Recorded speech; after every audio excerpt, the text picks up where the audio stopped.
When we talk about blueberry packing, speed and efficiency usually take center stage.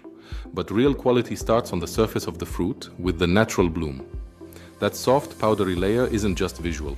It protects the berry from moisture loss and microbial activity. Once it's damaged, shelf life drops and the fruit quickly loses its premium value. Now think about what happens along the packing line. At each stage, one question matters. Are we guiding the fruit or stressing it? This is where solutions like the MXM BN.2 Blueberry Sorter make a difference. It's not only about sorting accuracy, the system is designed to control how the fruit moves through every step. Smooth transitions and minimized drops help reduce impact and damage. The goal is simple: preserve the integrity of each berry while still delivering high performance. In the G3 evolution, weigh and fill machine precision dosing is essential, but so is how the fruit is handled. With controlled product flow and short, gentle drops into packaging, the system limits collisions between berries. That means less stress and better protection of the natural bloom.